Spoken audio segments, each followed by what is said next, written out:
কয়েকদিন আগে নিজের ফেসবুকে একটি ছবি পোস্ট করেন অভিনেত্রী আসনা হাবিব ভাবনা, যেখানে দেখা যায় একটি পিকআপ ভ্যানে কয়েকটি গরু।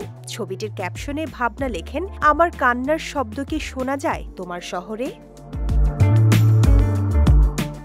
পোস্টটি দেওয়ার পর রীতিমতো তোপের মুখে পড়েছেন ভাবনা। হাজারো নেটিজেন শেয়ার করে তাকে নানা মন্তব্যে তুলোধনা করছে। অনেকেই ভাবনার অ্যালবাম ঘেঁটে এমন সব ছবি বের করছে যেখানে তিনি গরুর মাংসের তেহারি বা বিফ স্টেক খাচ্ছেন। বিষয়টি নিয়ে কদিন চুপ থাকার পর অবশেষে ৭ মে এর ব্যাখ্যা দিয়েছেন অভিনেত্রী। ভাবনার মতে তিনি কেবল অবলা প্রাণীর প্রতি মায়া থেকে কথাটি বলেছেন। এখানে কোনো বিদ্বেষ কিংবা গরুর মাংস খাওয়ার বিরোধিতা করেননি। তার ভাষ্য, আমি কোথাও লিখিনি গরুর মাংস খাই না বা বলিনি আপনারা গরুর মাংস খাবেন না। একটি প্রাণীর কান্না দেখে যে কেউ কেঁদে উঠতে পারেন, এটাই স্বাভাবিক।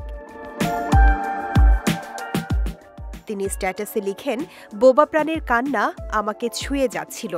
ছবি তুলে আমার অনুভূতি প্রকাশ করি আমি। তারপর কিছু মানুষ শুরু করলেন আমাকে হেয় করা, নোংরা নোংরা কথা লেখে। সবশেষে অভিমানে সুরে ভাবনা বলেন, অবশ্যই এই ছবিটি নিয়ে আমি আরও লিখব। হয়তো একমাত্র ওয়ালটন এসি দিচ্ছে 1 বছরের রিপ্লেসমেন্ট গ্যারান্টি এবং কম্প্রেসারের 10 বছরের গ্যারান্টি। কোনো কবিতায় বা গল্পে বা অন্য কোথাও, অথবা আমার পরবর্তী ক্যানভাসে। শিল্পীর বেদনা গুরুত্বপূর্ণ, ভীষণ গুরুত্বপূর্ণ।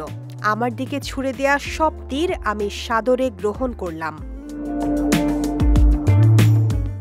ভাবনার এই ব্যাখ্যায় কারো কারো বোধোদয় হয়েছে বটে, কিন্তু অনেকেই এখনও তার সমালোচনায় মেতে আছে। তবে তারাও বিষয়টিকে উপলব্ধি করে সহজভাবে নেবেন বলে প্রত্যাশা এই অভিনেত্রীর।